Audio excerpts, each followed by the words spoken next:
Hi, welcome to Joy in Our Town. I am your host, Bill McLeod. We're so honored and thankful you've taken the time to tune in and watch our program today, because we're always trying to provide you, the community, with the most pertinent and up-to-date information about things that are affecting the community, whether it be families, events, children. And today we've got a great show for you, because it's about a subject that is we're hearing more and more about these days, and it really affects so many different children. And a lot of times we as parents are not really sure how to deal with some of the issues that are going to be talked about today with my guest, Craig Nippenberg. He is a child therapist with Nippenberg, Patterson and Associates.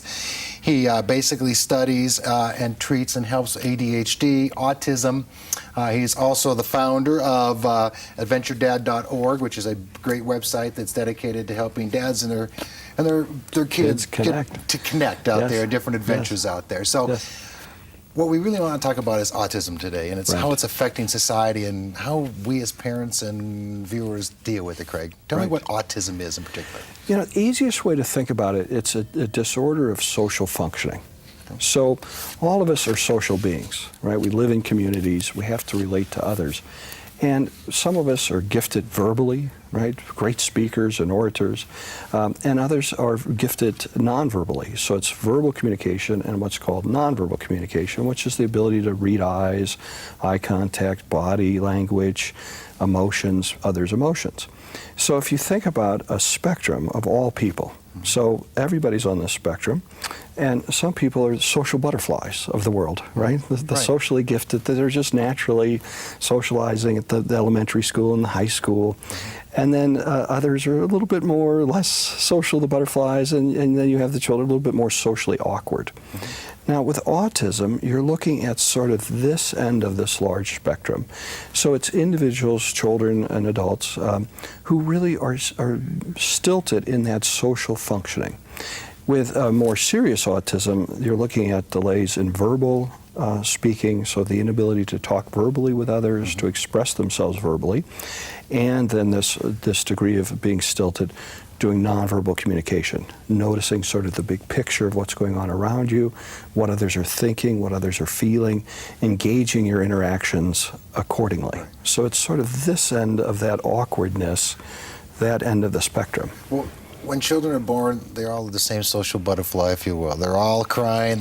So when do you start to realize maybe your child is autistic? There are some classic signs for autism, for more the classic autism, that maybe avoiding eye contact, right? Not directing gaze. So when you think about the little baby, by about 2 months, 3 months, you're hoping that baby's looking at you when you look at them. And when you talk to them, they turn their head. You smile. And as they develop, you'll see more reciprocal communication. So you'll say a word, they'll say the word back. You make a sound, they babble the sound back. You smile, they smile back. And you see the roots of this social interaction back and forth. And when you're not seeing that either verbally, the child's not expressing themselves, they're not talking, they're not able to identify objects or use language, or they're not doing that nonverbal reciprocity, those are sort of the early warning signs that that system for social functioning is off. Does that typically come at a certain age, 2, 3, 4? Again, the research on well, think of development as so you can see early warning signs in 2 to 3 months, right? And then around age 2, again, the vocabulary should be much more extensive. It's not. And you're not seeing, then as they move into preschool, you're not seeing play with others. So they're not doing reciprocal play. So around that preschool age, kids are really, their brains are doing this social processing, and they're playing next to their, now keep in mind it's sort of parallel play, they're playing next to their little friend, and if you said, who's your friend, they'd say, well, you know, Bill's my friend. We were playing blocks today. And they might not have said anything to each other, but they're sort of understanding that they're relating to their friends. And you're really seeing it mushroom at that age. And for children in the autism range, what's called the autism spectrum range, they're really not doing that. You're not seeing that in that preschool time. And there are more and more of those children these days who are autistic, aren't there? You know, the research there, again, there's several contributing factors. One is our understanding of what autism is has really grown and expanded. So again, it's best to think of autism as a spectrum within this larger spectrum. So you're going to have people with more severe autism. The Rain Man, the movie Rain Man from years ago, that's sort of that classic view of autism, right? And that was sort of, well, that's what autism is. Well, then we began to understand that Well, there's people that aren't quite as severe as he is, but they're not doing the social reciprocity thing. They're missing on the social cueing. They really are more awkward. So there's mild forms of autism. And then if you move up a little bit further, and one of the areas, the subdiagnosis is called Asperger's syndrome. And with Asperger's, you have people that generally will have the verbal language. They can communicate verbally, but they're really missing a lot of the nonverbal stuff. So they're not assessing the mood of the room and those they're with. And it's very stilted interactions, very awkward socially. And so that's sort of that upper end of the spectrum. So our understanding of it has really broadened. There is quite a bit of thinking too about, well, is this, is there causes that are increasing? So environmental contaminants, for instance, and there's been stuff about, do vaccines do this? And there's all sorts of different theories, but nobody knows for sure. It's being researched quite a bit, and no one's totally sure. There are some genetic components that clearly, that it seems to run in families. But again, the question, is this genetic? Is this later on? So is there a greater number of autistic individuals with Asperger's syndrome versus? Actually, if you did the numbers of kids with autism, so right now in the diagnostic manual for psychology, this big manual we all use, the autism is separate from Asperger's syndrome. In the new manual coming out soon, in another year or so, they're going to be together. But if you look at the general population, about 1 out of 110 children have autism. If you put it into 1,000, you're looking at 9 out of 1,000. For Asperger's syndrome, you're looking at about 2 to 6 per 1,000. Okay. So total, you're looking at about 1% or so of the population, if you put those two groups together out of 1,000, are going to be in the autism spectrum disorder range. So but parents in particular, family members, don't have, ideally it's not what they would wish for, if you would, but they don't have to necessarily be concerned in the sense that children and adults can function as autistic individuals. Yes, and especially for people in that Asperger range. So again, they're in that higher range. They've got some good verbal communications. They often have very unique interests that they can be quite obsessed with, and they become experts at it. So they really get into something, and they become quite successful in that range, right? And for that unique interest, and can go on and lead productive lives and have jobs and can do quite well within that area of specialty. When it comes to the social relationships, the family life, maybe management, where you're having to deal with people and different types of people, that's where they're going to struggle more. But I'll see a lot of I've had kids who have been computer engineers. I had one man went on to be an entomologist, and was just a fabulous entomologist. So some people would perceive it as a problem in the beginning, but there are solutions at the end of the day for them. They're constant learning. They're trying to learn solutions, techniques, strategies. One of the most famous people right now with Asperger's syndrome is Temple Grandin, who was right up the road here at CSU. And I had the delight of speaking at a conference once. We were next to each other. I got to meet her, and I remember one of the things she talked about, she said, I'm learning these social things every day. I'm learning a little bit more every day. So she has this unique interest in animals, a keen insight, and she's trying to be a more social person, and it's not natural for her. Well, and so when we talk about social, how do we help someone with autism, how do you help someone with autism become more social, become more interactive? Because we live in a society where we interact with each other, and in order to be successful, sometimes you have to interact with each other more than not. And you're trying to constantly help them do that, learn how to socialize with peers, make friends, get along in the classroom. We specialize in children and teens.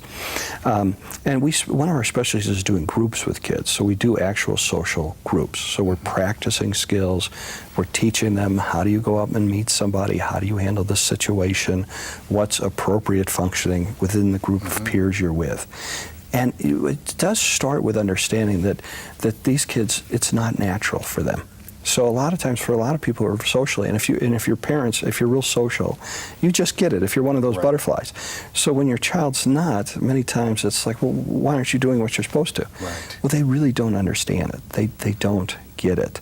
So it's a matter of teaching them those skills and then practicing them over and over and over again. So our groups, we're talking about different social situations, and we're playing games, we're playing tag, we're doing social activities and practicing those skills. And it takes a whole lot of practice and repetition to accomplish that. For any situation when you have someone in we'll call it a unique situation, whether it be a handicap, maybe it be a certain family situation, is to let them know they're not alone. there's Right. a lot of us in our own world. In our groups, when we just started our new group programs a couple of weeks ago, and this one boy said, "I have Asperger's syndrome," and like 2 or 3 other kids said, "Oh, I have that too."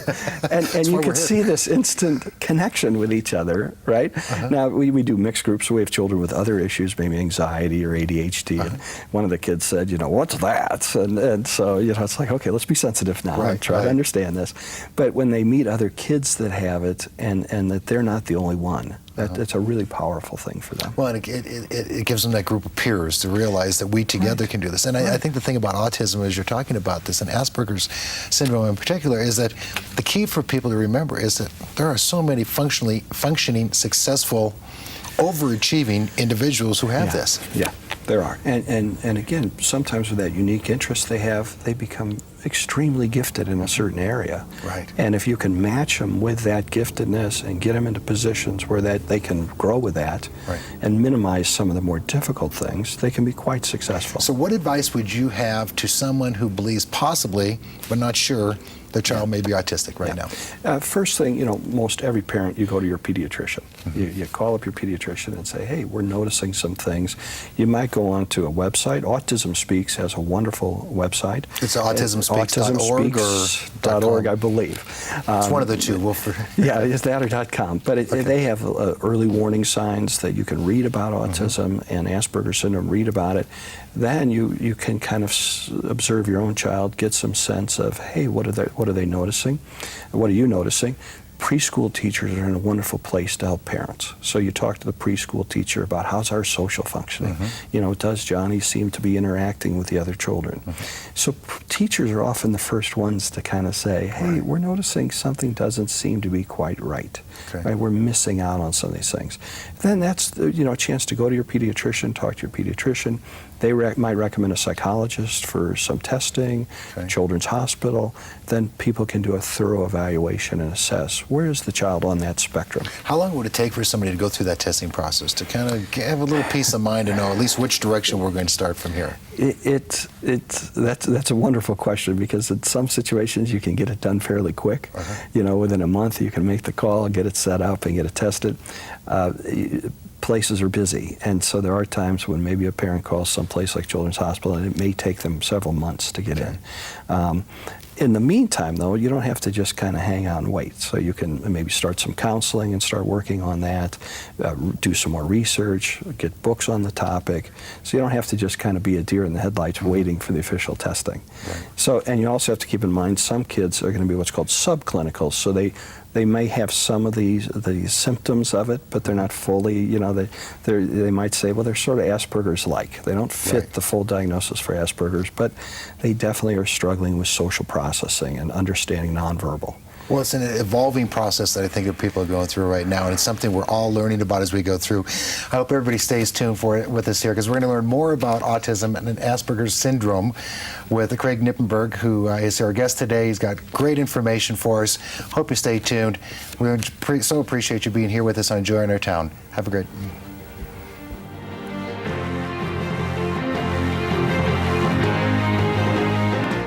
I think someone at my friend's school has this thing called autism. My friend's brother's son has autism. My neighbor's son has autism.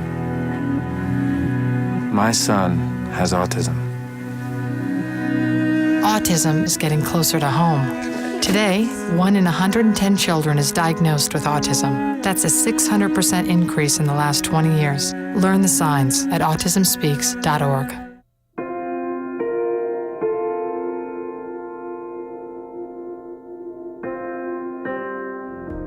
I really didn't want to tell anybody, and I didn't. Hiding sadness makes you more and more sad. If you're strong enough to just open your mouth, that's all it takes. The healing is in me and can also be extended to others. Giving voice to what you're feeling is part of the healing.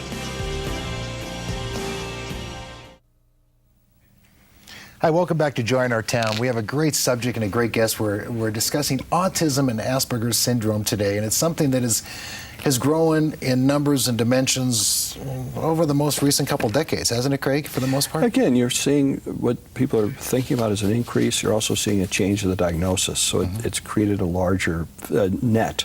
The net's a little bit larger for the kids that we now understand have some of these same difficulties. We all have our own handicap, whether we want to admit it or not. Every one of us has some sort of handicap out there.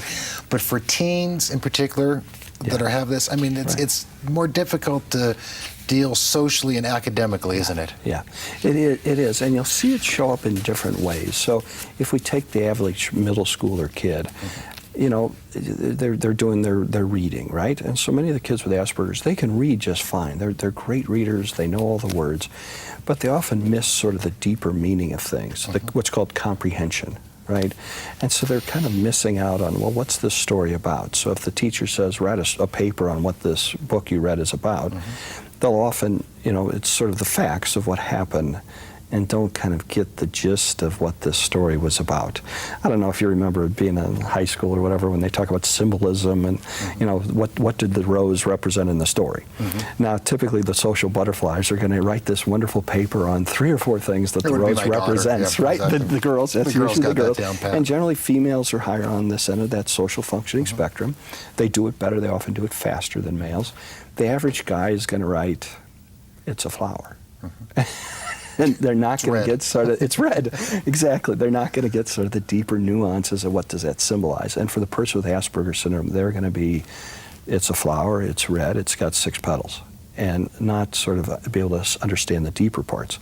The same is true then on a social level. So again, if you're a middle school kid, you're trying to fit in, right? Now to fit in with others, you have to sort of understand, well, what's cool? You know, what are the kids into? And who's friends with who? And who might be kind of one of those rough kids that's looking to bully someone? And who's kind of looking to meet a girl? And which girls are best friends? And who's saving a seat from whoever? Your brain has to do all these things when you walk into that room. Even to pick a seat where you're going to sit, if it's open seating, you've got to evaluate all these things. The person with Asperger's isn't really going to think about all those different things. They're just going to look for an open seat. So they may sit down next to the most popular girl in the class who was saving that seat for Susie, and everybody knows that, and the kid sits in that seat. What kind of reactions are you going to get? Yeah, you know, what are you doing? Or loser, right? Then they feel embarrassed. They're anxious, right? They're not sure how to get along in this social world and often become very isolated because of that. So they tend to often isolate more or not have that bigger group of friends. So again, it's just misjudging sort of the social situation. Or how do we maybe teach our kids, or how do we in particular learn to interact with somebody with Asperger's syndrome? The thing I'm always trying to do, that really is the challenge, and this is what I challenge every parent with, and professionals. I work with teachers a lot, consult with teachers and mental health professionals. When your brain just does it automatically, like I have a pretty good social brain, I just sort of do this stuff. Do the butterfly. And never really, the butterfly, and I never really thought about it. So I'm always challenging myself, well, now how did I figure that out? How did I come to that conclusion? So I always try to work backwards with, well, how did I understand where to sit in this room, or how to act in a certain situation? Then I try to piece it together forward to think about where the child with Asperger's isn't doing that, right? And then you're trying to explain it to them. Okay, so we might, in a group, we might stop and say, now, did you notice what that kid over there is doing? Did you notice the look on their face, right? Or how would you notice that somebody's already sitting in that seat if we're doing the chair thing? We try to help them and then scan the room, analyze different situations, and see if they can't piece it together into sort of a bigger picture. Okay. So parents with somebody with Asperger's syndrome, autistic children, etc., I mean, they have their challenges too. I think one of the most difficult thing for a parent, you're a parent, I'm a parent, is you want the best for your child. And then when you realize there's a problem here, how do those parents, or how do maybe you help or advise those parents to adjust their thinking? Well, one is again helping them understand what's going on with their child, and also then helping them just express their emotions of what it's like on a day-to-day basis to parent this child. So, you know, you think about the average 3-year-old, and if you remember when your kids were younger, they can be sort of rigid, they get stuck, they have these emotional outbursts, you know, they can be sort of inflexible. They still have their teenagers. You know, that happens again when they're teenagers.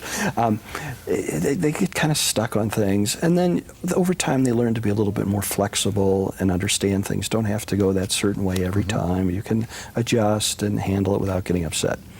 Now imagine if that didn't go away at all. So it got worse at 5, and worse at 6, and worse at 7. And anytime there's a change of routine, they get all upset or they're frustrated.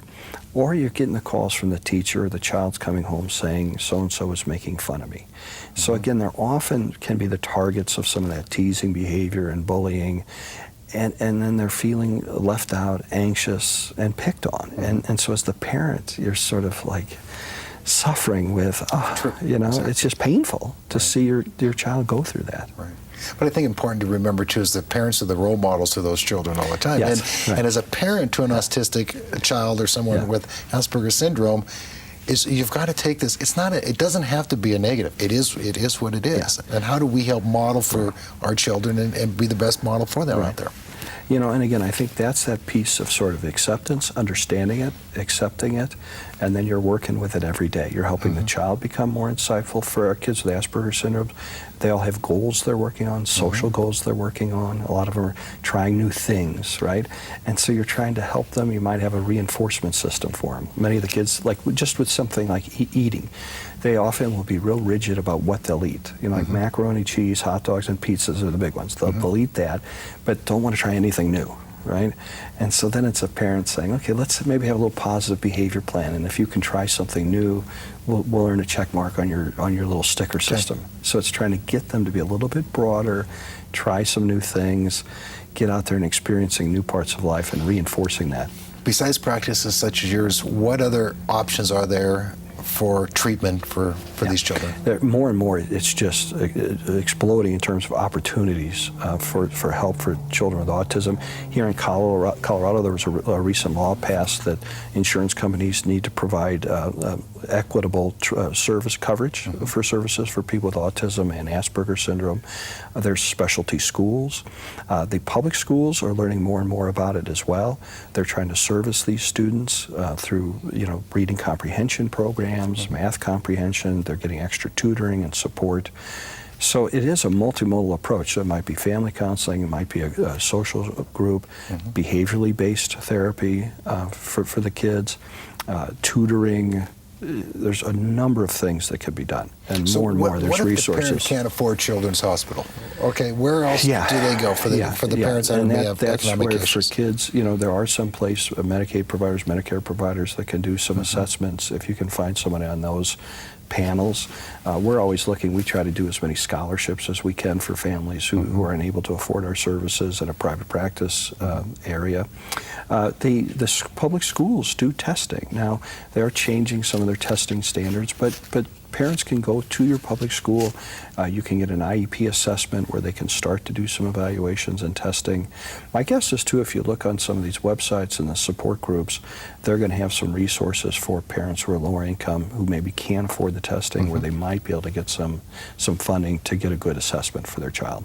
Share a story with us of someone that you've seen just blossom into that rose that they couldn't describe earlier. I just the first child I thought of, this is going back about 10 years, and I'd taken this boy to Derek. He had Asperger's syndrome, very gifted kid, was a computer guy, and he later said to me, he said, you know, I'm a computer geek, and I like it. I'm one of the geeks, you know, and he's done very well for himself. He was going to like a college camp for computers when he was in middle school.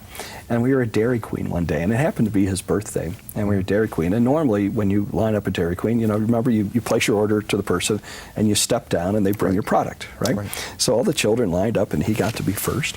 And he placed his order, and he went down the line. The next child stepped up, and so on. Well, they started serving the products. Well, they gave the product to the second kid first. So I could see him kind of like, you know, it's out of order, right? And then they gave it to the third kid, and I could see him starting to kind of pace back and forth. And he looked at me, and I'm like, just relax, you know, it'll be okay. Just relax, see if you can nail it. The third kid got his product, he didn't get anything. And I said, okay, now why don't you try asking politely, excuse me, did you have mine, right? And he did. And the woman said, oh, I'm so sorry, I forgot your order. I'll get it right away.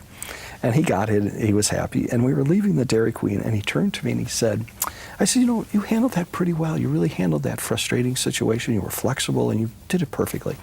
He looked at me and he said, yeah, you know, a year ago, I would have had a really big fit.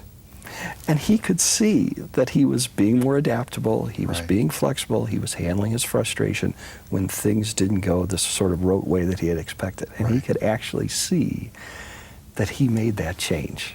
That he was. What about parents? Some parents that maybe you've worked with the child, but the parents, what advice, maybe your top 3 list, if you will, advice for parents who have a child with Asperger's syndrome or is autistic, you may have for them? Yeah. Again, I think, first of all, is that importance of the assessment, right? And getting that kind of figured out. Then, as parents, you're trying to budget your resources, your financial resources, your emotional resources, right? And you're trying to hook up with other parents. So I encourage all the parents to get involved with support groups. There's a group here in town, MASK, Mothers of Asperger's Syndrome Kids. There's Empower Colorado, which is for parents of kids with different learning issues and disabilities. But you're hooked up with other parents who understand it, right? Like-minded because community. again, think about it. You're out, and your kid has the fit, and everybody's staring at you, and you feel depleted. You feel like, oh, you know, I'm a bad parent, or my kid's doing this again. And when you have other parents that understand it and can support you, and then can help you with sort of educational opportunities, or help you understand, well, what are some good school fits, or maybe homeschooling's the best thing for this child. They're kind of helping give you support and ideas on how to manage it. Well, and kids are accepted in mainstream these days. They are. It's a process. You know, we all know as parents, we just have a little bit of time left, Craig, but raising children teaches you patience. I'm assuming these parents have a little extra patience than the rest of us. They've had to develop extra patience. Yes. Yeah, they really have. So what does the future like? In the next 20 seconds, what does the future look like for those with Asperger's? I see it as continuing to unfold in terms of treatment services for these kids, whether that's academic or the counseling sort of things that we do.